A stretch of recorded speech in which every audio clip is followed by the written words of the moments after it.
Nobody warned the courtroom that history was about to walk in on four paws. It was a gray, heavy Tuesday morning in Harrison County, Ohio, the kind of morning that presses down on your shoulders before you even step outside. The sky was the color of old dishwater, and a thin March wind cut through the gaps in the courthouse's ancient stone walls like it had a personal grudge. The building itself was old, the kind of old that carries memory in its bones. Generations of lawyers had argued inside these walls. Families had been broken and rebuilt within these very rooms.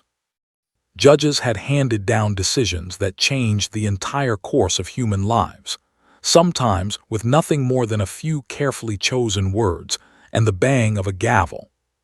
Today would be one of those days. But nobody knew it yet. Inside Courtroom 4, the day was beginning the way most difficult days do, slowly, reluctantly, with people pretending to be more prepared than they actually were. Attorneys shuffled through thick manila folders and whispered to their colleagues in the clipped, urgent shorthand of people with too much to say and too little time.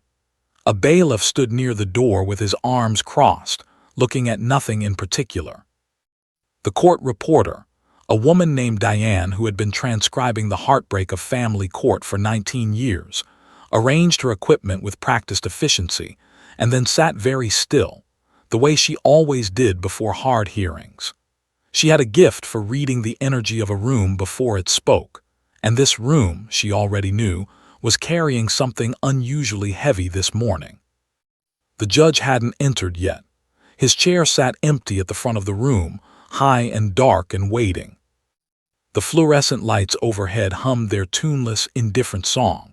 A ceiling fan clicked on every rotation, click, whir, like a clock counting down to something nobody could name.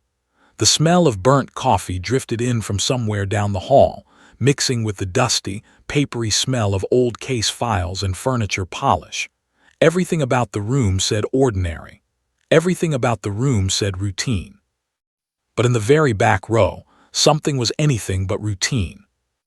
Wedged between a tired-looking social worker named Patricia and a foster mother named Carol Simmons sat the smallest, most quietly devastating presence in the entire building, a 3-year-old girl named Lily Monroe. Lily weighed 31 pounds. She was wearing a yellow dress with white daisies along the hem, chosen that morning by Carol, who had learned early on that bright colors seemed to calm Lily in a way that nothing else did. Her dark hair was pulled into 2 small pigtails with butterfly clips, blue ones, because blue was the only color Lily had ever visibly reacted to, turning her head slightly toward blue, objects the way a plant turns toward sunlight. Her shoes had little silver butterflies on the toes. Carol had bought them specifically because of the butterflies. Hopping the small, familiar detail might anchor Lily to the present moment in a room full of strangers and tension and adult urgency.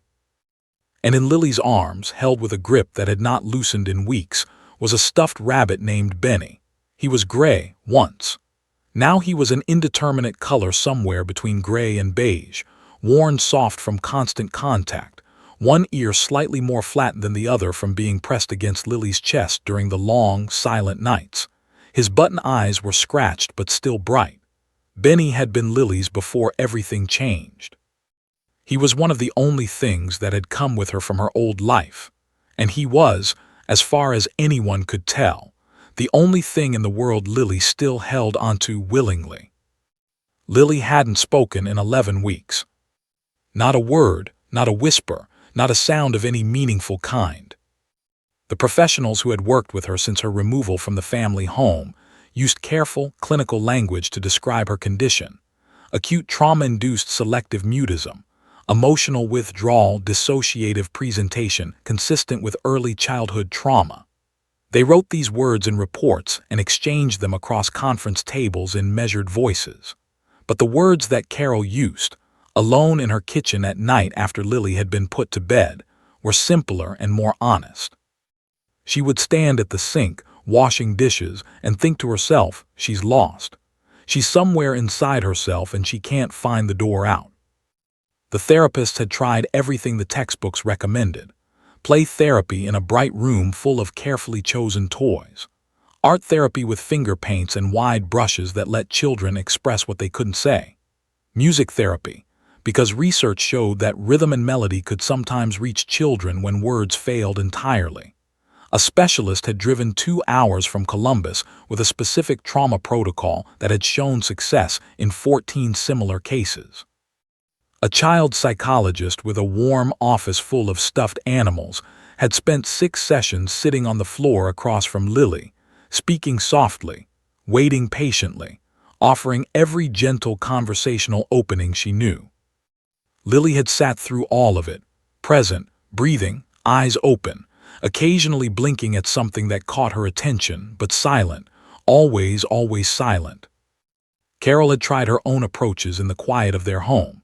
She read bedtime stories every single night into the silence, giving every character a different voice, pausing at the exciting parts the way she had done with her own children years ago. She made Lily's favorite foods, soft scrambled eggs in the morning, warm soup at lunch, and sat across from her at the kitchen table and talked about small, safe things. The birds outside the window, the shape of the clouds, the funny way the neighbor's cat sat on the fence every afternoon like it was judging everyone who walked past. She never demanded a response. She never pushed. She just kept talking, kept showing up, kept leaving the door open, hoping that one day Lily would decide to walk through it. That day had not come yet. Now here they were, inside a courtroom that smelled like burnt coffee and old decisions, waiting for a judge to determine the future of a child who had gone so deeply quiet that even the people who loved her most had begun to wonder, in their most frightened private moments, if she would ever fully come back. Patricia, the social worker, had her folder open on her lap, eyes scanning her notes one final time.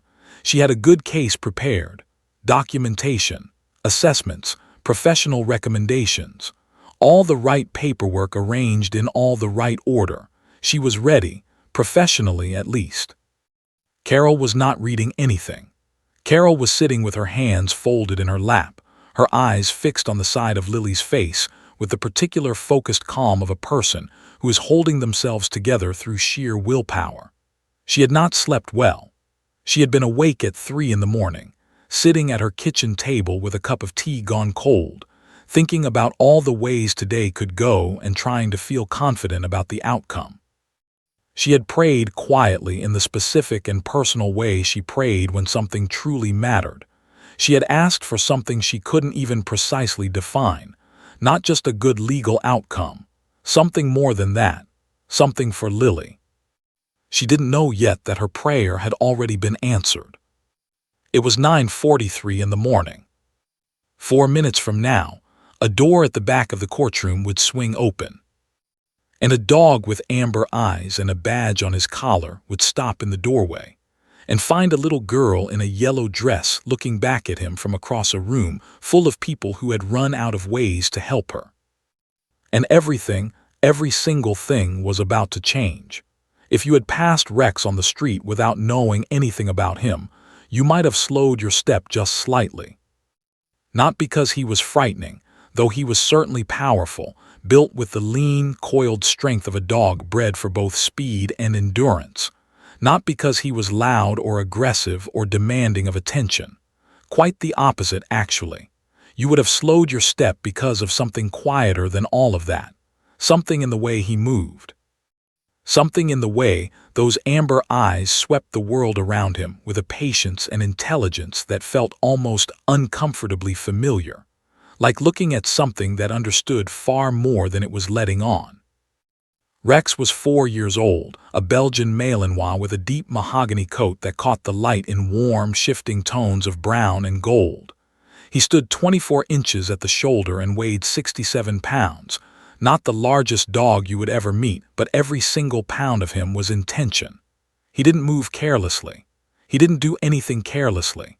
Every step was deliberate. Every pause was purposeful. And those eyes, those steady, amber, endlessly patient eyes, were always working, always reading, always several seconds ahead of whatever was happening around him. Officer Daniel Hartley had worked with Rex for 2 years, and he still hadn't entirely figured him out. That was saying something, because Hartley was not a man who struggled to figure things out. He was 41 years old, 12 years on the Columbus County Police Department, 3 departmental commendations, and a reputation among his colleagues for being the most unflappable person in any room he entered. He had worked crime scenes that would have broken most people. He had sat with grieving families in the worst moments of their lives and found exactly the right words.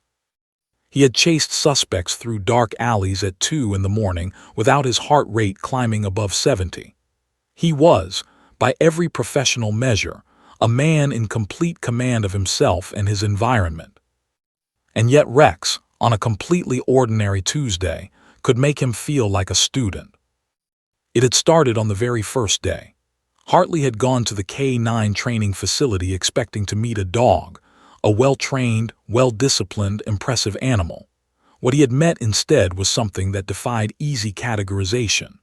The trainer had brought Rex out, and the dog had walked directly up to Hartley, sat in front of him, and looked up at his face with an expression that Hartley, a man not given to fanciful thinking, could only describe as evaluative.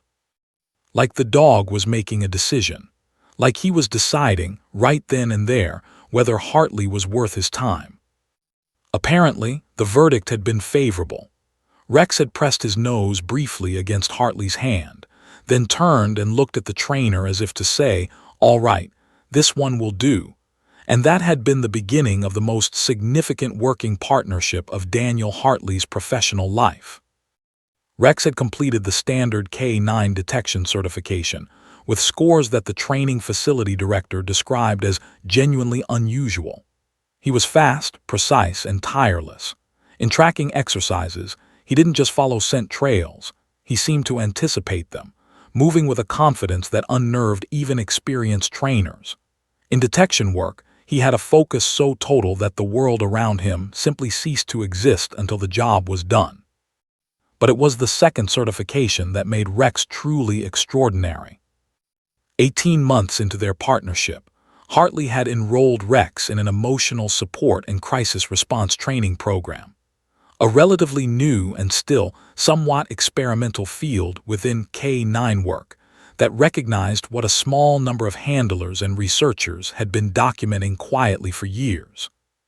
Certain dogs, when properly trained and temperamentally suited, could do something in high-stress human environments that no amount of professional training or clinical expertise could reliably replicate.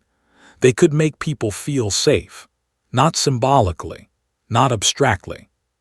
Physically, measurably, documentably safe, heart rates dropped, cortisol levels fell, breathing slowed, and the part of the human brain responsible for fear and fight-or-flight response simply quieted down in the presence of the right dog at the right moment. Rex had not just passed that certification. He had, according to the program director, a woman with a PhD in animal-assisted intervention who did not use words like this lightly, redefined what they thought the program could produce. What Rex could do, in specific terms, was this. He could identify emotional distress in a human being before that human being had outwardly displayed it. He responded not to commands or cues in these moments, but to something more instinctual, a shift in breathing pattern, a change in body temperature, a chemical signal carried in the air that human senses were far too dull to detect. He would orient himself toward the distressed individual, position his body in a way that offered contact without demanding it, and remain perfectly, patiently, immovably, until the person either reached for him or the moment passed. He had never been wrong about who needed him. Not once. Hartley had watched it happen enough times now that he had stopped being surprised by it and started being something closer to awed.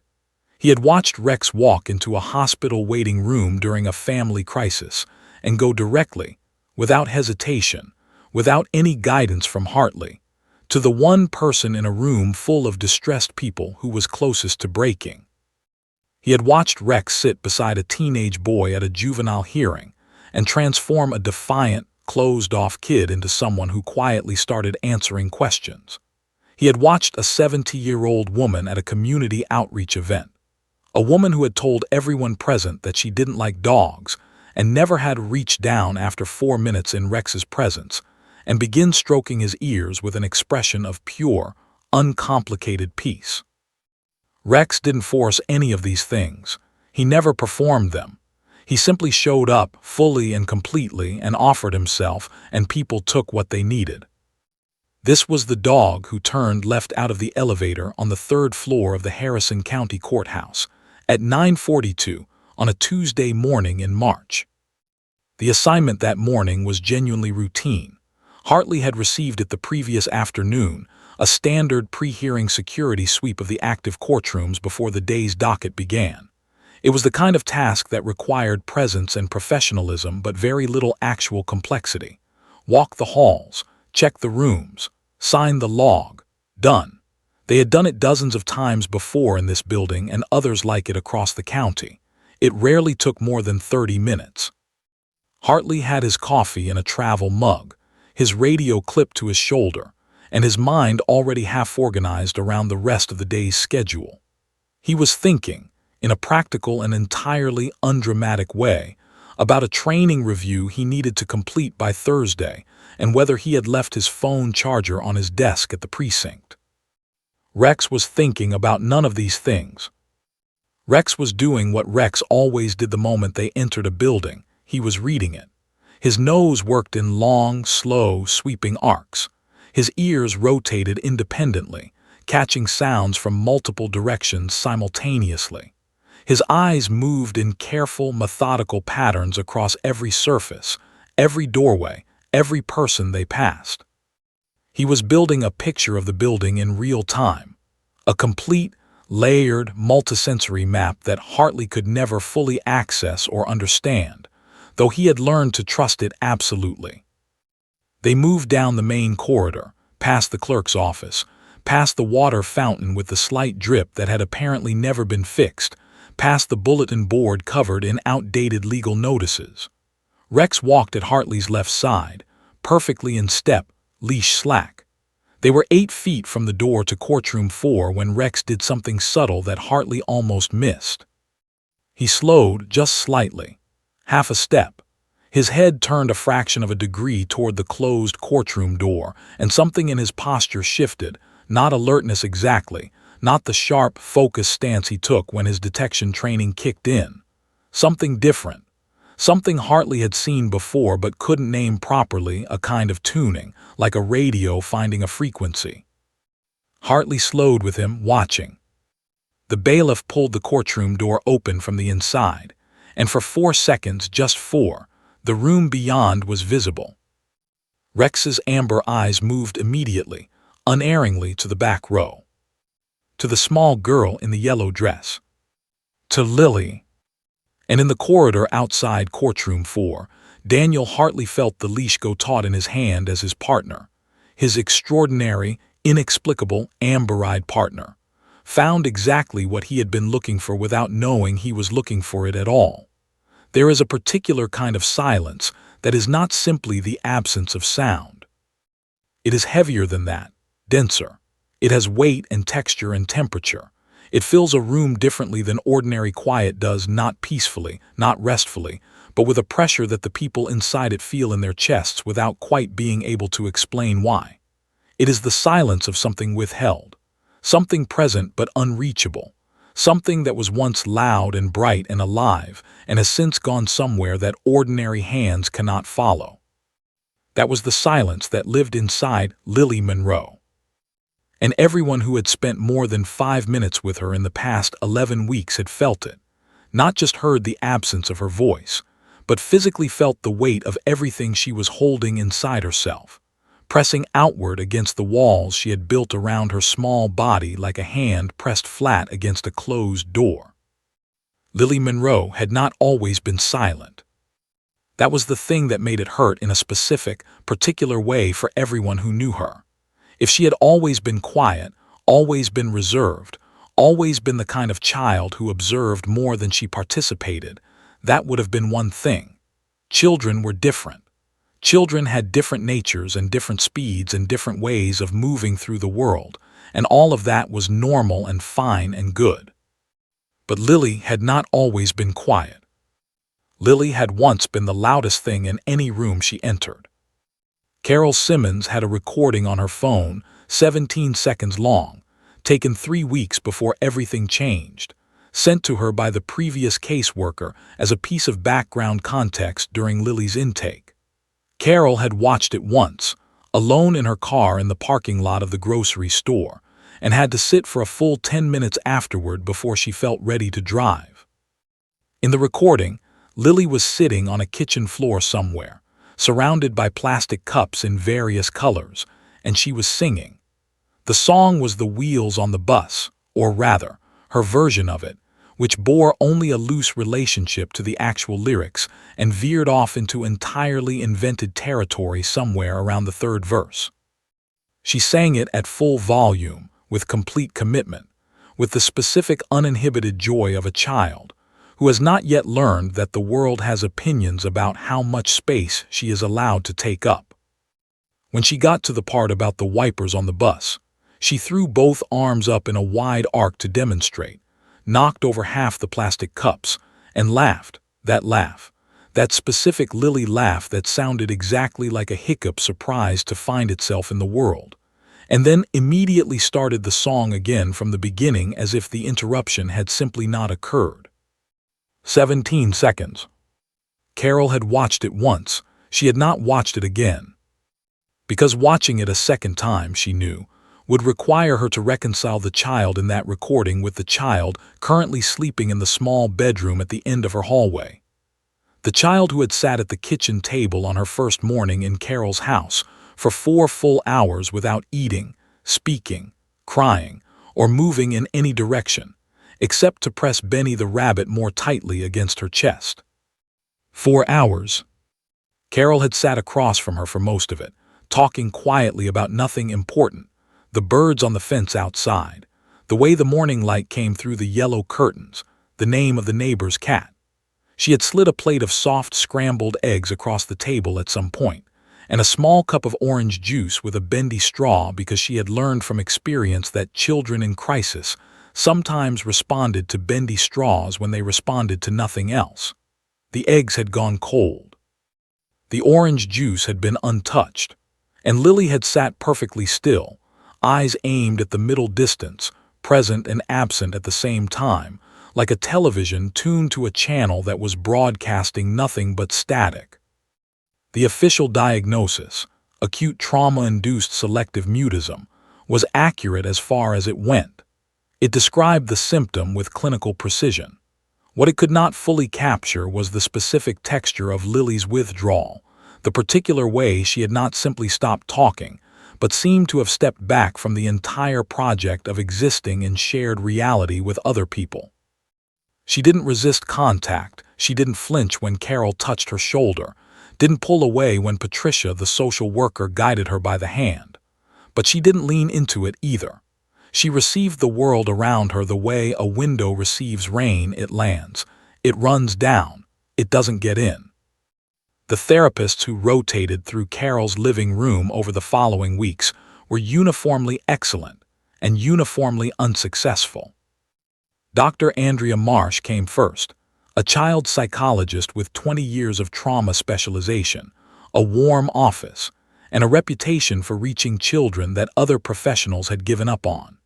She sat on Carol's living room floor across from Lily for 6 sessions over 3 weeks, working through a carefully sequenced protocol that she had developed and refined over 2 decades of practice.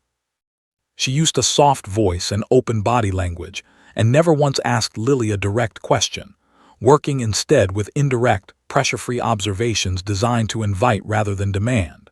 She used puppets. She used sand trays filled with small figures that children could arrange into scenes when words were unavailable. She used carefully chosen picture books about feelings, read aloud without commentary, leaving space for reaction. Lily looked at the puppets with the same mild, distant attention she gave to everything else. She did not touch the sand tray. She sat through the picture books without expression, except for one moment in the 3rd session when an illustration of a small dog appeared on a page, and for just a fraction of a second, something moved across her face. Something quick and involuntary, like a light switched on and immediately off. Dr. Marsh noted it carefully in her records. She had not known, writing that note, how significant it would turn out to be. The music therapist came next, a young man named Tom who played guitar and had an extraordinary track record with nonverbal children. He sat in the corner of Carol's living room for 2 sessions and played, not performing for Lily, not trying to engage her directly, just playing softly and steadily the way you might build a fire in a cold room and let the warmth do the work. Lily sat on the floor and held Benny and listened with her eyes half closed.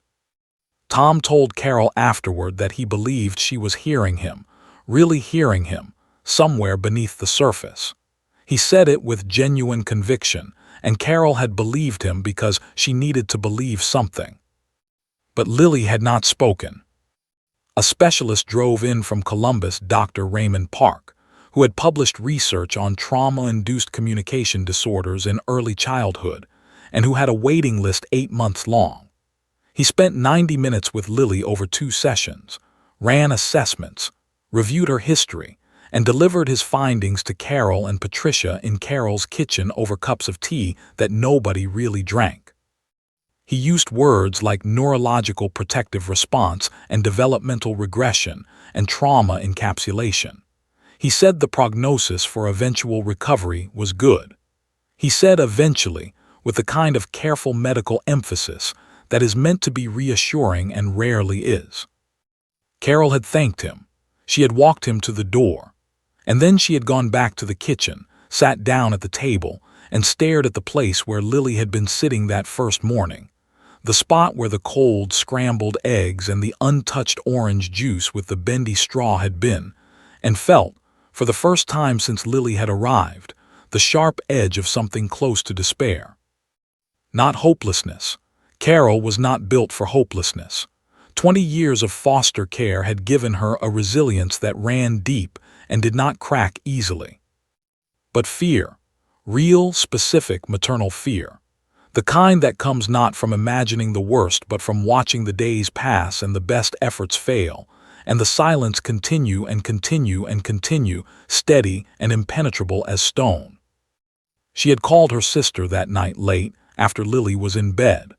Her sister had listened without interrupting, she was good at that, and when Carol had finished, she had said simply, "She's still in there, Carol.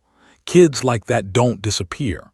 They just go somewhere safe inside themselves until the outside world gives them a reason to come back." Carol had held onto that. She had written it on a small piece of paper and put it on the windowsill above the kitchen sink where she could see it while she washed dishes in the evenings and thought about the child sleeping at the end of the hall. She's still in there. She had to be. Because the girl in that 17-second video, the one singing the wheels on the bus at full volume with her arms thrown wide, and that extraordinary hiccup laugh bursting out of her like something that couldn't be contained, that girl was not gone. She was just waiting. And on the morning of March 14th, sitting in the back row of courtroom 4 in a yellow dress with white daisies and butterfly clips in her hair, holding Benny so tightly his one good ear was pressed completely flat, Lily Monroe was still waiting. She didn't know yet that her wait was almost over. She didn't know that 43 seconds from now, a door was going to swing open. And the reason she had been waiting was going to walk through it. There are moments in life that arrive without announcement. No build-up, no warning, no dramatic shift in the music to tell you that something important is about to happen. They simply occur, ordinary seconds that turn extraordinary between one heartbeat and the next, changing everything so completely and so permanently that afterward you divide your memory of events into 2 clean categories, before that moment and after it. For everyone inside courtroom 4 on the morning of March 14th, the moment the door swung open at 9:47 would become exactly that kind of dividing line. Before the door opened, the room was doing what courtrooms do in the minutes before a hearing formally begins. It was performing the quiet, tense choreography of people who are professionally obligated to be present, but emotionally braced for difficulty. Attorneys were reviewing notes for the fourth or fifth time, not because the notes had changed, but because reviewing notes gave their hands something to do and their eyes somewhere to point that wasn't at the small child in the back row. Patricia, the social worker, was clicking and unclicking her pen in a rhythm she was completely unaware of. The court reporter, Diane, was adjusting the angle of her transcription equipment with unnecessary precision, buying herself the same kind of purposeful busywork. The bailiff near the front had found a fascinating point on the middle distance and was committing to it entirely. The judge had not yet entered. His empty chair presided over the room with the particular authority of important furniture. The ceiling fan clicked. The lights hummed. Somewhere down the hall, a door closed with a sound like a period at the end of a sentence. Carol was not doing any of these things. Carol was watching Lily. She had been watching Lily since they arrived, with the specific, constant, low-level vigilance of a woman who had learned over 11 weeks that the most important information in any room was usually written on the face of a 3-year-old who wasn't speaking. She had become extraordinarily skilled at reading the small signals. The way Lily's shoulders carried tension, high and tight when she was overwhelmed, slightly lower when she was merely present. The way her fingers worked at Benny's ear when something in the environment was registering on her in some way, even if her face gave nothing away. The difference between the quality of her stillness when she was simply withdrawn and the quality of her stillness when she was actively, internally processing something. Right now, Lily was simply withdrawn, eyes at the middle distance, fingers loose around Benny, feet dangling above the floor, perfectly still. Present in the room the way a piece of furniture is present, occupying space, receiving light, giving nothing back. Carol exhaled slowly through her nose and looked at the front of the room and thought about what the judge was likely to say, and whether Patricia's documentation was as complete as it needed to be, and approximately 17 other practical concerns that her brain was cycling through on a continuous loop to keep the fear from taking up too much room. She did not see it happen at first. What she felt was this: the small hand gripping her sleeve, Lily's hand, which had been pressed against Carol's forearm since they sat down, not holding exactly, not clinging exactly, but maintaining contact the way a person maintains contact with a wall in the dark. That hand went completely, absolutely still. Not tighter, not pulling away. Still. A different quality of stillness than Lily's usual stillness, charged somehow, intentional, like the stillness of a held breath rather than the stillness of an empty room. Carol looked down. Lily was sitting differently. In the time it had taken Carol to glance at the front of the room and cycle through her practical concerns and glance back, something had changed in the child beside her. The shoulders that had been slightly curved inward, that habitual protective curl that Lily carried everywhere, the physical grammar of a child making herself small, were different now. Not straight exactly, but open, expanded, like something had reached inside the curve and gently, carefully pushed it outward. And Lily's face.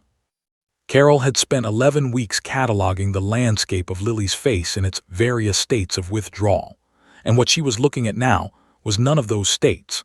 This was something she had not seen before.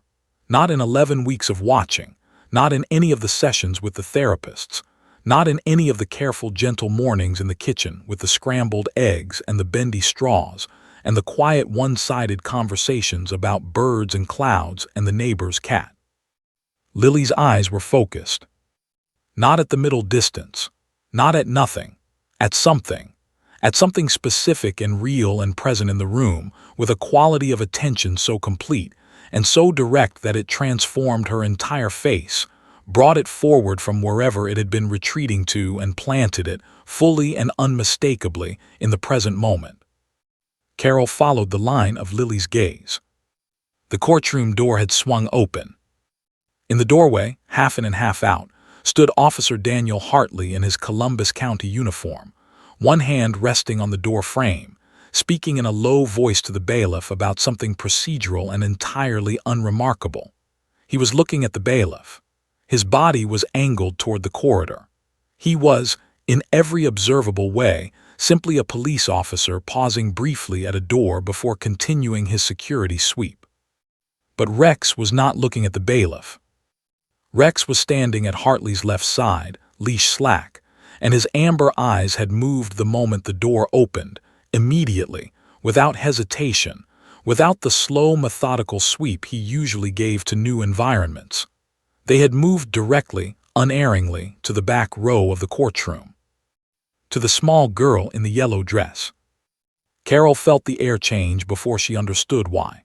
There is no scientific way to describe it, no precise language for the way an atmosphere shifts when something deeply significant begins to happen. But every person who was paying attention in that courtroom in that precise moment later described a version of the same experience. A change in pressure, a change in temperature.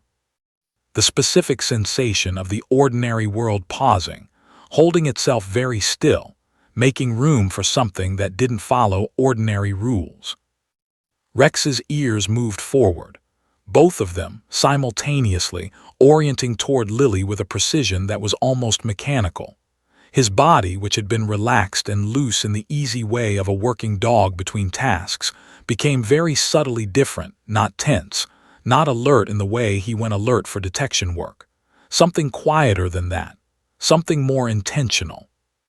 He was the way a compass needle is when it finds north, not straining, not working, simply arriving at the thing it was made to find and going perfectly, absolutely still.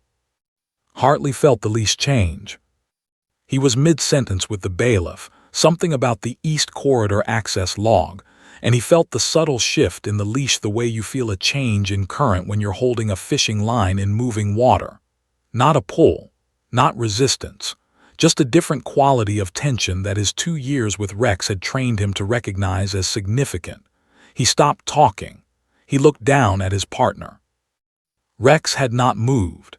He was still standing exactly where he had been standing, but everything about him was oriented toward the interior of the courtroom with a focus that Hartley recognized and had learned never to dismiss or redirect. He looked up. He followed Rex's gaze across the room. He found Lily. She was sitting in the back row, and she was looking at Rex, and the expression on her face, on the face of a child who had given nothing away in 11 weeks of professional observation and patient waiting and careful therapeutic intervention, was the most open, most present, most unguarded thing Hartley had seen in his 12 years working with human beings in crisis. She looked like someone who had been waiting. She looked like someone who had finally, after a very long time in the dark, seen a light. The bailiff said something. Hartley didn't hear it. He was watching Rex. He was watching Lily. He was watching the invisible current that ran between them across 20 feet of courtroom air, real and undeniable and unlike anything he had witnessed in 2 years of working with an extraordinary dog in extraordinary circumstances. Around the room, the low hum of pre-hearing activity began, one by one, to quiet. It happened the way awareness spreads through a crowd, not all at once, but in a ripple, one person noticing and going still, and the stillness spreading to the next person, and the next, until the entire room had drawn a collective breath and held it without knowing quite why. The attorney near the window looked up from her notes. Patricia stopped clicking her pen. Diane's fingers rested motionless above her keyboard. The bailiff, who had been about to say something else to Hartley, closed his mouth. 4 seconds. The door had been open for 4 seconds. And in 4 seconds, without a single word spoken, without a single deliberate action taken by any human being in that room, something had begun that could not be stopped and could not be undone, and would not be forgotten by a single person present for as long as any of them lived. Rex and Lily had found each other. And the silence that followed was not the heavy, pressurized silence of something withheld. It was the silence of something about to begin.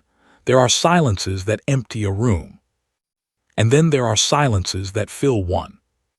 The silence that descended over Courtroom 4 at 9:47 on the morning of March 14th was the second kind.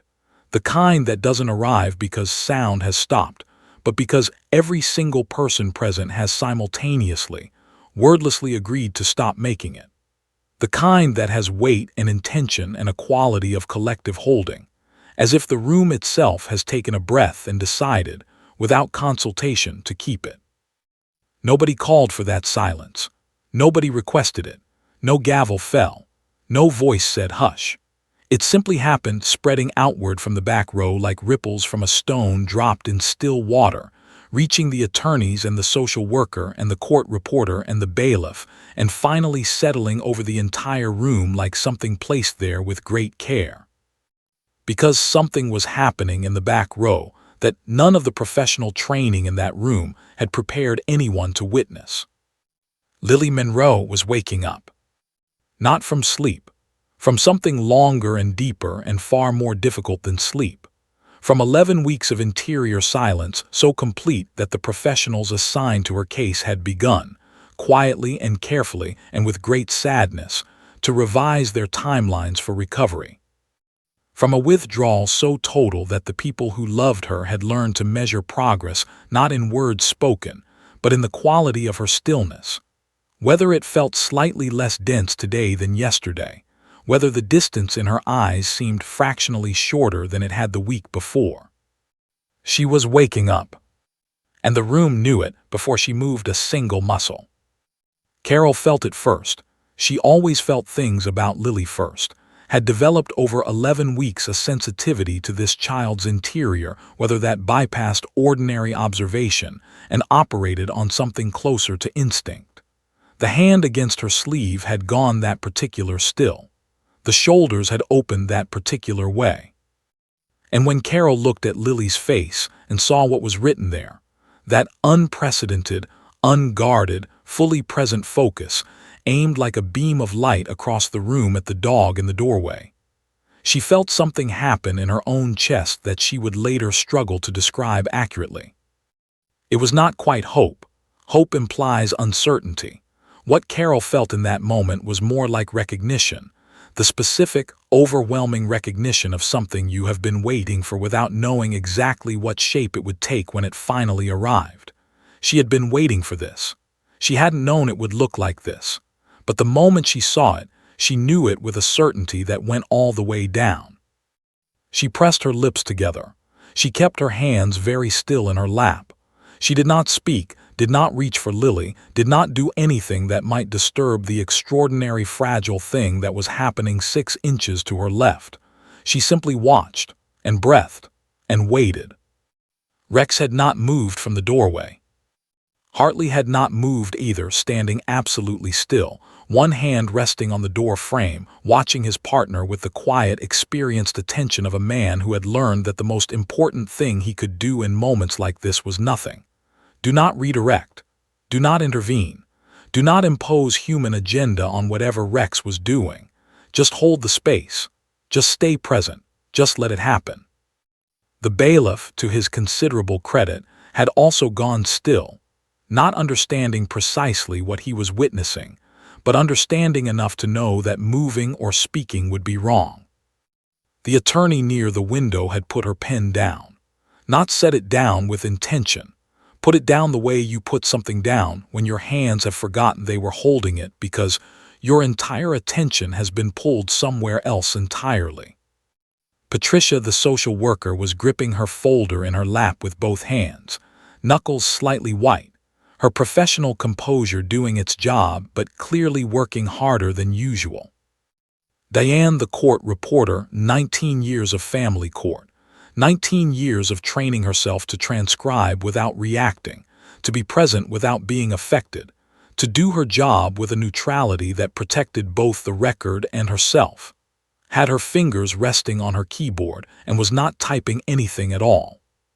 The ceiling fan clicked. Once, and in the silence between that click and the next one, Lily Monroe moved. It was not a dramatic movement. It was not sudden or explosive or large in any physical sense. It was, in fact, one of the smallest movements in that room, a movement that, taken out of context, would have meant nothing at all. But in context, in the specific context of 11 weeks of absolute stillness, it was the most significant physical action anyone present had witnessed in a very long time. Lily's arm rose. Slowly, with a deliberateness that was almost ceremonial, the deliberateness of a child who is doing something she has decided to do fully and completely, without ambiguity or hesitation. Her right arm lifted from where it had been resting at her side, rose in a smooth, unhurried arc and extended outward. Her small hand opened. Her index finger, the same finger that had once pointed at birds on fences and clouds in shapes and puddles on sidewalks, and all the small wonders of an ordinary world that she had narrated constantly and joyfully in a voice that used to fill every room she entered, extended. And pointed. Directly, unmistakably, with complete and total certainty. At Rex. The room didn't react yet. The room was still in that held-breath place, that suspended moment between the thing happening and the understanding of the thing arriving. Carol was watching Lily's arm with an expression that had moved beyond what her face knew how to contain. Something was breaking open behind her eyes, something enormous and long compressed, but she held herself together through the specific discipline of a woman who understood that this moment did not belong to her feelings. It belonged to Lily. Rex's ears moved forward another fraction. His amber eyes, already fixed on Lily, became somehow more fixed, if that was possible, if attention could intensify beyond what it had already been. He was reading her the way he read everything, completely, layered, simultaneously processing information that human senses couldn't access. The change in her breathing, the shift in her body chemistry, the specific quality of the focus she was directing at him. All of it arriving and being understood in the particular way that Rex understood things, not analytically, not intellectually, but with a wholeness that bypassed analysis entirely. He knew what was coming. Before it came, he knew. And he waited for it with a patience and a stillness that was, in its own way, as extraordinary as what was about to happen. Lily's mouth opened. This was the moment, the precise, specific, one-in-a-million moment, when every person in courtroom 4 experienced time in a way that had nothing to do with clocks. Later, when they tried to describe it, they would all use different words but arrive at the same place. The attorney would say it felt like the room slowed down. Patricia would say she felt it in her stomach before she heard it. Diane would say her hands simply stopped, as if her body had decided on its own that this was not something to be typed through. Hartley would say, quietly, to his wife that evening, the only person he told the full story to first, that in 20 years of law enforcement, he had never felt the air in a room change the way it changed in that moment. The sound that came out of Lily Monroe was soft. It was not loud. It did not fill the room the way her old voice had filled rooms, that full volume, completely uninhibited wheels-on-the-bus voice that had once been the loudest thing in every space she entered. This voice was quiet, careful, the voice of someone who has been a long time without speaking and is relearning the weight of words as she says them, testing them, feeling them, making sure they are exactly right before releasing them into the world. But it was perfectly, devastatingly clear. It crossed the 20 feet of courtroom air between the back row and the door without effort. It reached every corner of the room. It found every single person present and landed somewhere specific inside each of them, not in the ears exactly, but somewhere deeper. Somewhere that doesn't have a precise anatomical name, but that everyone who has ever been moved by something true knows exactly where it is. 2 words. Just 2 words. Safe dog. The ceiling fan clicked. And then there was a silence more complete and more full and more alive than any silence that room had ever held. Carol's hands came up, both of them, simultaneously, pressing hard against her mouth, not to suppress a sound exactly, but to contain something that her body was producing in response to those 2 words that was too large and too sudden and too overwhelming to be released in a courtroom. Her eyes filled so completely, and so immediately that the room in front of her went liquid. She did not let the tears fall. She held them, burning and enormous, and kept her eyes on Lily, because Lily was the only thing that mattered and she would not look away. The junior attorney near the front, a young woman named Sarah on only her 3rd month in family court, did not have Carol's composure. She made a sound, very small, very brief, quickly suppressed. Her pen hit the floor.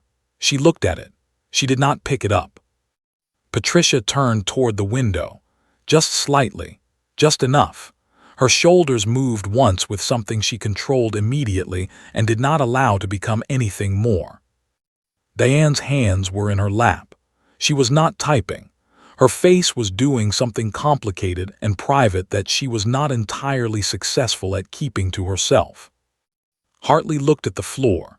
His jaw was set. His eyes were very bright.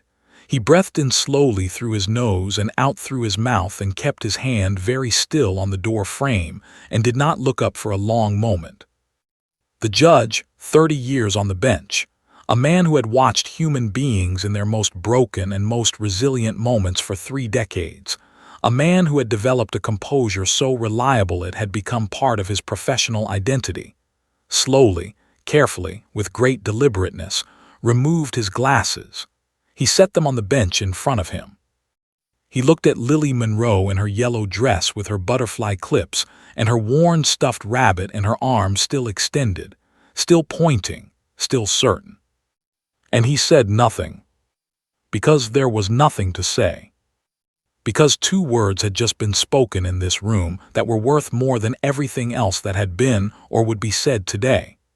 More than the legal arguments, more than the documented evidence, more than the professional assessments and the carefully constructed cases, and the 30 years of judicial experience sitting behind that bench. 2 words from a child who had been silent for 11 weeks. 2 words that had chosen, of all the possible first words to return to the world with, the most important one she knew. Safe dog. And Rex, who had been waiting, perfectly still, perfectly patient, in the way that he always waited for the things he knew were coming, stepped forward. The moment Rex stepped forward, the world inside Courtroom 4 divided itself permanently into 2 halves. There was everything that had existed before those 2 words: the tension, the paperwork, the professional distance, the careful clinical language, the 11 weeks of silence, the weight of everything unspoken pressing down on every surface in the room like weather. And there was everything that came after them. The after was different in a way that everyone present would spend a long time trying to articulate and never quite manage to fully capture.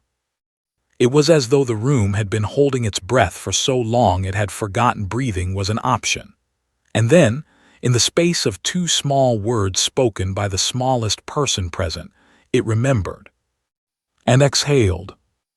Rex moved the way he always moved, with that unhurried, deliberate, utterly certain grace that had no performance in it whatsoever. He was not showing off. He was not responding to an audience.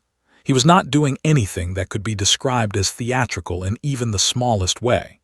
He was simply going to where he needed to be, in the way that he always went to where he needed to be, with the calm of a creature that has never once in its life wasted energy on doubt. Hartley unclipped the leash. It was a small action, a single practiced motion, thumb pressing the clip release, the familiar soft snap of metal disengaging. He had done it hundreds of times in hundreds of contexts, but he would remember doing it this time with a clarity that other routine actions don't usually earn. Because this time, the moment the leash fell away, Rex didn't move immediately the way he sometimes did when released. He paused, a single breath. And in that pause he looked back at Hartley, just briefly, just for a moment, with those amber eyes that had always communicated more than they had any biological right to. Hartley gave him a small nod. "Go ahead," the nod said. "I've got you. Go ahead." Rex turned back toward the room and walked. Down the center aisle of Courtroom 4 he went, past the gate that separated the public gallery from the proceedings area, which the bailiff had opened without being asked, operating on the same wordless collective understanding that had taken hold of every person in the room. Past the first row of seating. Past the attorneys' tables, where two lawyers who had been preparing arguments all morning sat with their hands folded, and their papers forgotten, and watched a police dog walk past them with an expression that neither of them would have been comfortable putting into a legal brief, but that both of them felt with complete certainty. Past Patricia, who had turned back from the window and was watching with her folder pressed against her chest like a shield, or perhaps a comfort. Past the court reporter's station, where Diane sat with her hands in her lap and let the moment go untranscribed, because some things are more important than the record. Rex did not rush. He walked the length of that aisle with a steadiness that was its own kind of eloquence, saying with every unhurried step that there was no emergency here, no urgency, no pressure, that he had all the time in the world, that she had all the time in the world, that nobody was going to hurry this or manage it or redirect it or wrap it up efficiently so the hearing could get back on schedule. He reached Lily. He stopped. He was close enough that Lily could have touched him without stretching, close enough that she could feel the warmth radiating off his mahogany coat, could hear the slow, steady rhythm of his breathing, could see the precise amber detail of his eyes at a distance where they were no longer just a color but a whole landscape. He was enormous to her, not frightening enormous, but the way things that matter are enormous. The way the sky is enormous. The way the first time you see the ocean is enormous. Something that makes you feel your own smallness, not with fear but with wonder. Rex sat. He did not press against her. He did not nudge her hand with his nose the way dogs sometimes do when they want contact, that gentle, insistent petition for acknowledgement. He did not make a sound. He simply sat beside her chair, close enough, warm enough, present enough, and then he was still. Completely, absolutely, magnificently still, offering himself not as a demand but as an invitation. Not saying you must but saying I am here. Not saying come to me but simply here. I am here, take what you need. Take as much time as you need. I am not going anywhere. Lily looked at him. She looked at him the way she had looked at him from across the room, with that unprecedented, fully present, completely unguarded focus that had already undone every person watching. But closer now, it was even more than that. Up close, the focus had a quality to it that Carol would later describe to her sister on the phone that evening as the most heartbreaking and most beautiful thing she had ever seen. It was the look of a child recognizing something. Not Rex specifically. She had never met Rex, had no memory of him to draw on, but something that Rex represented. Something that Rex carried in his steady amber eyes and his unhurried breathing and his absolute willingness to simply be present without wanting anything in return. Safety. Not the word, the thing itself. The actual physical bone-deep experience of being near something that will not hurt you. Something that has no agenda for you. Something that is not disappointed in you or frightened by you or unsure what to do with you or professionally obligated to reach you by Thursday. Something that simply exists beside you, warm and breathing and real, asking nothing and offering everything. Lily had not felt that in 11 weeks. She climbed down from her chair. It was a careful, deliberate descent. She turned, gripped the seat edge with both hands, lowered herself with the serious concentration of a 3-year-old performing a task that requires full attention, and arrived on the courtroom floor with a small, soft sound that was the closest thing to a word she had produced in the past 11 weeks besides the 2 that had preceded it. She stood for a moment on the floor beside Rex, the top of her head level with his back, and then she sat, cross-legged, directly beside him, close enough that their warmth overlapped. She put Benny in her lap, and then she leaned her head against Rex's side.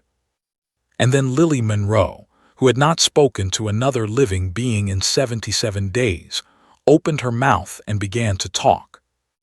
Not to the room, not to Carol, not to Patricia, not to the judge, not to any of the professionals who had spent weeks trying so hard and so carefully to reach her. To Rex. She talked to Rex, turning her face slightly into his fur, her voice so low that the words themselves were indistinct to most of the room, a private frequency meant for one listener who happened to be sitting right there. Her voice was barely above a whisper, but it was steady, and it was real, and it was continuous, not stopping and starting, not hesitating, but flowing with the particular fluency of someone who has been storing up language for a very long time and has finally found somewhere safe enough to spend it. The room did not breathe. Nobody moved. Nobody looked at anyone else. Nobody consulted their notes or checked their phone or shifted in their chair. Every single person in courtroom 4 understood, with a unanimity that required no discussion, that what was happening in the back row of this room was not something you interrupted, not something you managed, not something you redirected toward productive legal ends. It was something you witnessed, something you were privileged to be present for. Something that would not come again if you broke it now.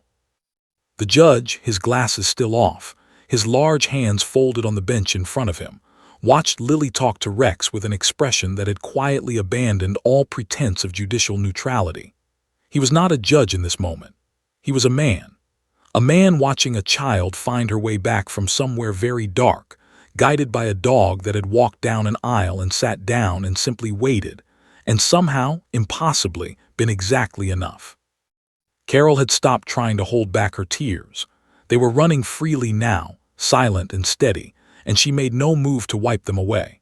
She sat perfectly still with her hands in her lap and her eyes on Lily, and let them fall because stopping them would have required energy she was not willing to take from watching this. Watching every second of this. Not missing a single moment of the child she had prayed for coming back into the world. Hartley had moved to the side of the room. He stood against the wall, one shoulder leaning lightly on the wood paneling, arms at his sides, watching Rex the way he always watched Rex in these moments, with a quiet, steady pride that he would never have used that word for out loud, but that lived in every line of his posture. He had been present for remarkable things in his career. He had been the first officer on scenes that tested the outer limits of what human beings could endure and survive. He had sat with people in the worst moments of their lives and found ways to help. He had done his job, year after year, with a commitment and a competence that the people who knew him best recognized as a form of grace. But he had never seen anything like this. Nobody had ever seen anything like this. Rex sat beside Lily and received her words with the patience of something ancient and certain, not reacting, not responding in any human sense, simply being the steady, warm presence that her words could flow toward without risk, without consequence, without the complicated weight of human expectation and human need that had made every other potential listener in her world feel, on some level she had no language for yet unsafe. Lily talked for 11 minutes. 11 minutes of soft, continuous, private language directed into the warm fur of a police dog in the middle of a courthouse on a gray Tuesday morning in March. And when she finally stopped, she did not withdraw again. She did not return to the distance. She stayed present, cross-legged on the floor, head resting against Rex's side, Benny in her lap, and turned her face slightly toward the room. And for the first time since her removal from her home, she looked directly at Carol. Carol looked back at her. And Lily said, in a voice that was quiet but clear and completely, utterly certain, "I'm okay." 2 more words. 4 words total, on a day that had started with none. The junior attorney put her face in her hands. Patricia pressed her folder against her mouth. Diane typed 2 words into the record, hands shaking slightly. And the judge, who had seen 30 years of family court and believed, genuinely believed, that he had witnessed the full range of what human beings were capable of inside these walls, looked at the ceiling for a long moment, collecting himself, before he looked back down at the little girl on the floor and the dog beside her, and said, in a voice that was not entirely steady, "I think we can take a brief recess." Recess lasted 23 minutes. Nobody talked much during those 23 minutes. That was the remarkable thing. a courthouse hallway full of attorneys and social workers and legal professionals, people whose entire professional lives were built around the architecture of language, around the precise deployment of words in service of argument and persuasion and documented truth, and almost none of them spoke. They stood in the corridor outside Courtroom 4 with their coffee cups and their folders and their years of training. And they were quiet in the way that people are quiet after something has moved through them and rearranged things they didn't know could be rearranged. Sarah, the junior attorney, stood near the window at the end of the hall and looked out at the gray March sky and did not pretend that her eyes were entirely dry.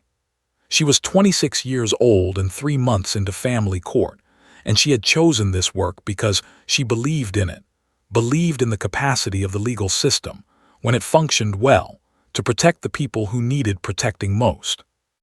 But nothing in her training or her idealism or her 3 months of difficult hearings had prepared her for what she had just witnessed. She had walked into that courtroom this morning carrying arguments. She was walking back and carrying something she didn't have a legal term for. Patricia, the social worker, found a quiet corner and called her supervisor, not because protocol required it, which it didn't, but because she needed to tell someone what had just happened before she walked back into that room and resumed her professional role. She kept her voice low and measured and described events accurately and completely. Her supervisor was silent for a moment when she finished, and then said, "Are you all right?" And Patricia, who had worked 11 years in child protective services and prided herself on her ability to process difficult things and continue functioning, said, "I will be. I just needed to say it out loud to someone." Carol did not leave the courtroom during the recess.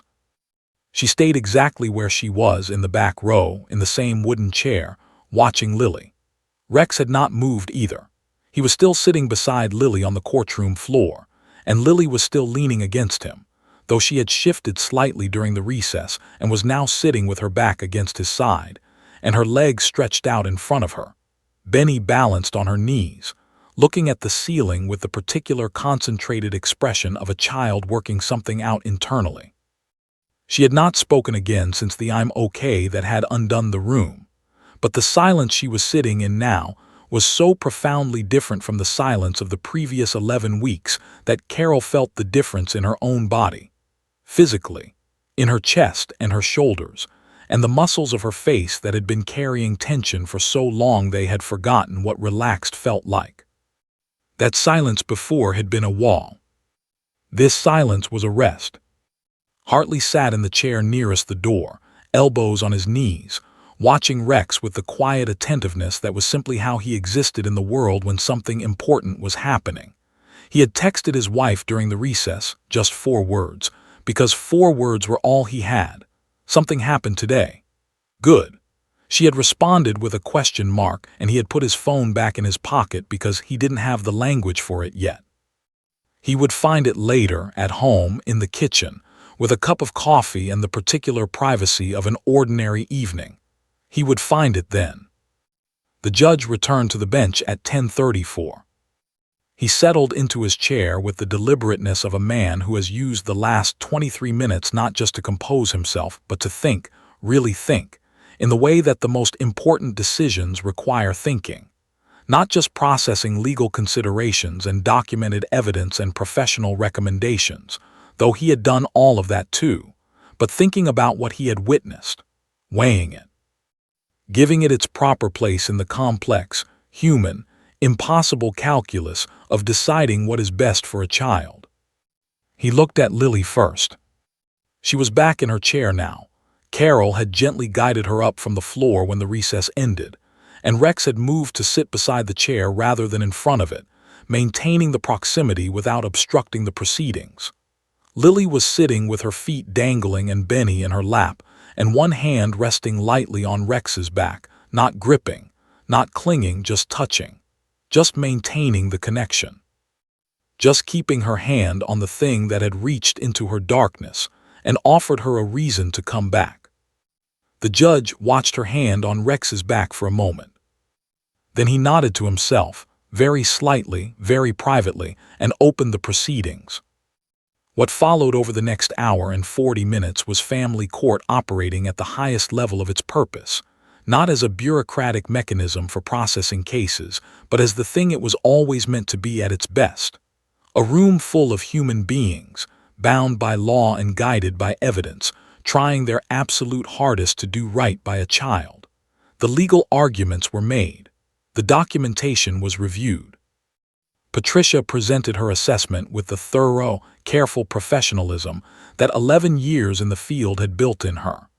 The child advocate, a woman named Margaret who had been working with Lily's case for 6 weeks, gave testimony that was precise and compassionate in equal measure. But something was different about the way it all unfolded. The presence of Rex beside Lily had not just transformed the child. It had transformed the room.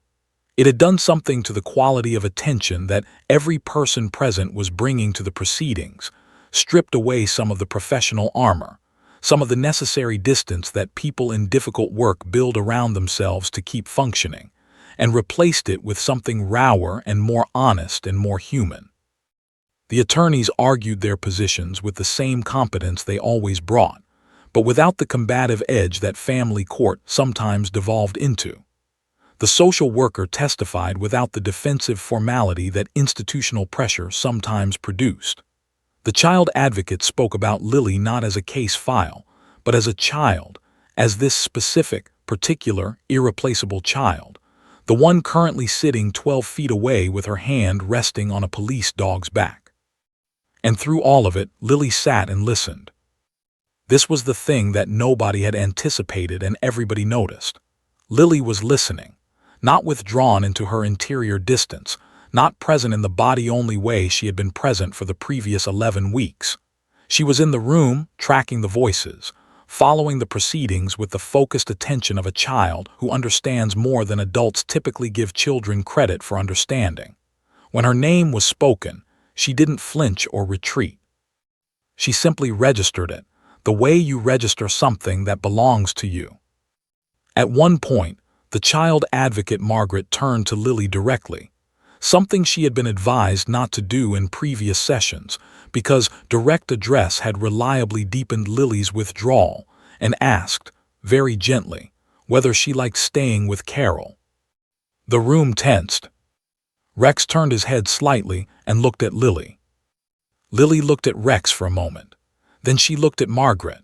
And then she looked at Carol, a long, direct, unambiguous look that said everything with a clarity that no legal brief could have improved upon. And then she nodded. Once, firmly. The nod of someone who has considered the question and has no uncertainty about the answer. Margaret wrote something in her notes. Her handwriting, Carol would later notice when the notes were shared, was slightly less neat than usual in that section. The judge asked several questions of his own, directed to Patricia, to Margaret, to Carol. His questions were careful and thorough, and covered the legal ground they needed to cover. But the way he asked them had a quality that several people in the room independently noticed and later mentioned to each other. He asked them like a man who had already, somewhere in the last 23 minutes of recess, arrived at a place of clarity, and was now conducting the remaining proceedings with the diligence and rigor they deserved, but from a position of internal certainty rather than ongoing deliberation. He was not still deciding. He had decided. The deliberation, when it came, lasted 19 minutes. The judge retired to his chambers, and the courtroom sat in a waiting quiet that was different from all the other silences of the morning, anticipatory rather than suspended, leaning forward rather than held still. Carol sat with her hands folded and her eyes on the middle distance and breathed carefully. Patricia reviewed her notes without reading them. Sarah stared at her hands. Lily fell asleep. She simply, between one moment and the next, with the complete and total surrender to unconsciousness that only very young children and very safe people can manage, fell asleep against Rex's side. Benny tucked under her chin, her breathing slow and even and deep. Rex adjusted his position by a fraction, just enough to support her weight more comfortably, and then went perfectly still again. Hartley watched this from his position against the wall and felt something shift in his chest that he would carry for a long time. The judge returned at 12:17. He settled into his chair. He looked at Lily, asleep, small, yellow dress, butterfly clips, one hand still resting in Rex's fur even in sleep, and his expression did something brief and private that he allowed himself before reassembling his composure. He spoke for 7 minutes. He spoke about the evidence, about the documentation, about professional assessments and legal standards and the guiding principle of family court, the best interest of the child always, above every other consideration. He spoke with the precision and authority of 30 years on the bench. And then he paused. And in that pause he looked at Lily again, still sleeping, still breathing, still held by the steady warmth of the dog who had walked down an aisle and sat down and changed everything. And he said, in a voice that was measured and judicial, and only slightly, barely, almost imperceptibly not entirely steady, "It is the finding of this court that permanent long-term foster placement with Carol Ann Simmons is in the best and unequivocal interest of Lily Monroe. This determination is supported by the totality of evidence presented, the professional assessments on record, and by what I can only describe as the most clear and honest testimony this court received today, which required no oath, no cross-examination, and no legal training to deliver." He paused again. "It required only a child, a dog, and the particular courage it takes to say the truest thing you know." The gavel came down. Carol pressed both hands over her face and bent forward in her chair and allowed herself, finally, after 11 weeks and one extraordinary morning, to cry properly, not the contained, careful tears of the hearing, real ones, the full, releasing, overwhelmed tears of someone who has been holding on very tightly for a very long time and has just been told they can let go. Lily slept through the gavel. She slept through Carol's tears. She slept through the quiet movement of people gathering their things and exchanging low words, and doing the necessary procedural business of concluding a hearing. She slept with her hand in Rex's fur and Benny under her chin and her face completely, unutterably peaceful, the face of a child who has found, after a long time without it, the particular quality of sleep that only safety makes possible. Outside on the courthouse steps, 20 minutes later, Carol held Lily's hand in both of hers as they stood in the thin March sunlight. Lily was awake now, slightly drowsy, blinking in the light, Benny hanging from her free hand. She looked at the steps. She looked at the parking lot. She looked at the pale sky. And then she looked back through the glass doors of the courthouse, searching, with an expression of quiet and absolute certainty, for one specific thing. She was looking for Rex. Carol squeezed her hand. "We'll see him again," she said. Lily considered this. And then, for the first time in 11 weeks, in the thin, cold sunlight of a March afternoon on the steps of the Harrison County Courthouse, she smiled. Spring came to Harrison County the way it always does in Ohio, reluctantly at first, then all at once. For weeks after the hearing, the morning stayed cold and the trees stayed bare, and the sky kept its gray March disposition, as if it hadn't received the memo that something had changed. But then one Tuesday, exactly 3 weeks after the hearing, as if the calendar had a sense of poetry, Carol opened the kitchen window to let in some air and heard birds. Real birds, plural, doing the loud and cheerful and entirely unsubtle thing that birds do when they have collectively decided that winter is finished, and they intend to announce it to everyone within a half-mile radius, whether those people are ready or not. Lily was sitting at the kitchen table eating toast when it happened. She stopped chewing. She turned her head toward the open window, and then she looked at Carol with an expression that Carol recognized immediately and completely. The same expression from the 17-second video, the same expression from before everything had gone wrong, the expression of a child who has found something worth pointing at and intends to share it with whoever is nearest. "Birds," Lily said. Just that, just the one word, delivered with the particular satisfaction of a child correctly identifying something she knows. Carol said, "Yes, baby, birds." And she turned back to the counter and gripped the edge of it with both hands and breathed very carefully for about 10 seconds before she trusted herself to turn around again with a normal expression on her face. It was starting. The return was not dramatic. It did not happen all at once, in a single transformative moment the way the courthouse had been. It happened the way most real recoveries happen, gradually, incrementally, in small daily installments that were easy to miss individually, but that accumulated over weeks into something unmistakable and profound. A word here, a sentence there. A laugh, that specific, beloved hiccup laugh, emerging once, tentatively, during a silly moment with the neighbor's cat, and then retreating, and then returning a few days later with slightly more confidence, and then gradually becoming a regular feature of mornings in Carol's house again. Rex was the engine of it. Officer Hartley had called Carol the week after the hearing.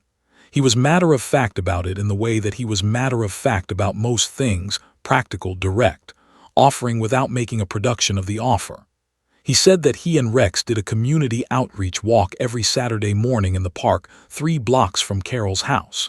He said they started at 9 and finished around 10, and the park had a good stretch of open grass that Rex particularly liked.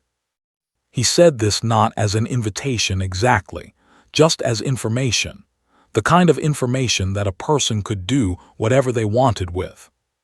Carol said they would be there at 9. The first Saturday, Lily held Carol's hand the entire walk from the car to the park gate and did not let go until the moment, the precise, specific, unmistakable moment, that she saw Rex coming through the gate from the other direction with Hartley at his side. And then the hand simply released. Not pulled away, released. The way you release something when your hands are needed for something more important. She ran. Not the cautious, careful movement of a child still finding her legs after a long time of stillness. She ran with everything she had, arms wide, feet barely seeming to touch the grass. That yellow dress replaced today with a red one, butterfly clips still present because butterfly clips had become non-negotiable, hair flying behind her in the March wind that had finally, reluctantly, started carrying a suggestion of warmth. Rex broke into a run too. Hartley let the leash go. He had already unclipped it before they came through the gate, because he had known, with the certainty of someone who had watched his partner operate for 2 years, exactly what was going to happen, and Rex went to meet her with a joy that was, if you were watching closely, completely visible in every line of his body. The mahogany coat catching the light, the amber eyes fixed on the running child, the ears forward. The tail, that usually disciplined, professional tail, describing a wide, unguarded arc that Hartley had never seen Rex deploy in a work context before. They met in the middle of the grass, in a collision that was somehow both inevitable and astonishing. Lily threw her arms around Rex's neck and Rex pressed his head against her shoulder, and for a moment they were just together. Just that. Just the specific completeness of 2 beings who had recognized each other across a courtroom and had been waiting for this moment of reunion ever since. Hartley stood at the gate and watched, and was very glad he was wearing sunglasses. The Saturday park walks became the fixed point around which the rest of Lily's recovery organized itself. Everything else shifted and evolved and changed as recoveries do, some weeks better, some weeks harder, the progress nonlinear and imperfect and real. But Saturday mornings were constant. Saturday mornings were Rex, and the park, and the open grass, and the particular quality of safety that Lily carried in her body for the rest of each weekend after those hours. A steadiness, a groundedness, a willingness to be present in the world that her therapists documented and celebrated and studied with great interest. Dr. Andrea Marsh, the child psychologist who had spent 6 careful sessions on Carol's living room floor without reaching Lily, resumed their sessions 4 weeks after the hearing. The difference, she told her colleagues in a case review that became something of a landmark discussion in her professional circle, was total and immediate. Lily came to the sessions now the way children come to things they have chosen, willingly, curiously, with an openness that the previous sessions had never once produced. She sat on the floor with the sand tray and actually used it, arranging the small figures into scenes and narrating them with a fluency and detail that told Dr. Marsh more in 20 minutes than 6 previous sessions had revealed. She engaged with the puppets. She responded to questions. She asked her own. In one session, she arranged all the small figures in the sand tray into a specific scene and spent a long time on it, moving pieces with great deliberateness.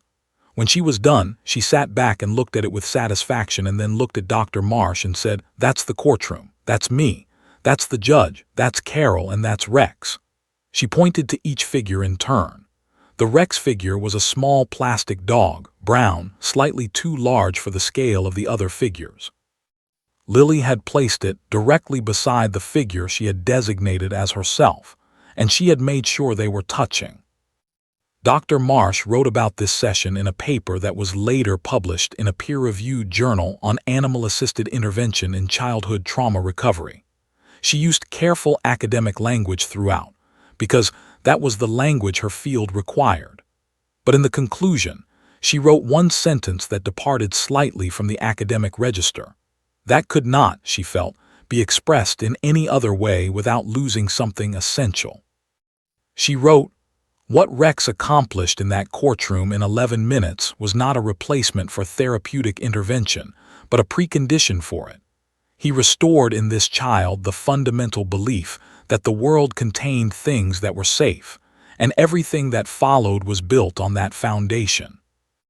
Rex was officially certified as a courthouse emotional support K-9 6 weeks after the hearing. The ceremony was small, a brief departmental acknowledgement, a new designation on his official record, an updated vest that identified his dual role. Hartley accepted it on Rex's behalf with the same quiet, undemonstrative professionalism that he brought to everything, shook the sheriff's hand, and took his partner home. But the work that followed the certification was anything but small. Over the next 2 years, Rex was present in courtroom settings for 21 cases involving vulnerable children. In 19 of those cases, the children's advocates and therapists documented measurable improvements in communication and emotional engagement during and after sessions where Rex was present. 3 of those cases involved children who, like Lily, had been categorized as severely withdrawn and nonverbal. All 3 spoke, not always immediately, not always dramatically, but they spoke. They found their way back, each in their own time and their own manner, guided by the same steady amber eyes and unhurried breathing and absolute willingness to simply be present without wanting anything in return. Rex became, in certain professional circles, something of a quiet legend. Lily started preschool in April. Carol drove her on the first day and walked her to the classroom door and crouched down and straightened her butterfly clips and said all the things you say to a child on their first day, that she would be right there at pickup, that it was going to be wonderful, that she was so brave and so ready. Lily listened to all of this with the serious, concentrated attention she brought to important things. Then she nodded once, that firm, decisive nod that Carol recognized from the courtroom, and walked through the classroom door. By May, she had a best friend named Sophie. Sophie was also 3, also loved dogs, and also had very strong opinions about the correct way to build a block tower. They were, by every available measure, perfectly matched. In June, the class had show and tell. Lily brought a photograph. It was a 5x7 print that Carol had made from a photo Hartley had taken on one of the Saturday park mornings. Lily mid-run, arms flung wide, face completely alive and open and joyful, flying across the green grass toward Rex, who was coming to meet her with his whole body expressing the same joy right back at her. It was, objectively and without any sentimental inflation, one of the most beautiful photographs Carol had ever seen. She had one on her refrigerator. Hartley had one on his desk. Carol's sister had asked for a copy and kept it on her windowsill. Lily stood up in front of her entire preschool class, 17 3-year-olds and 2 teachers, and held the photograph up with both hands and said, in a clear and completely confident voice that carried to the back of the room without effort, "This is my best friend Rex. He is a police dog and he wears a badge, and he is the bravest and the safest thing in the whole entire world, and he lives in my heart."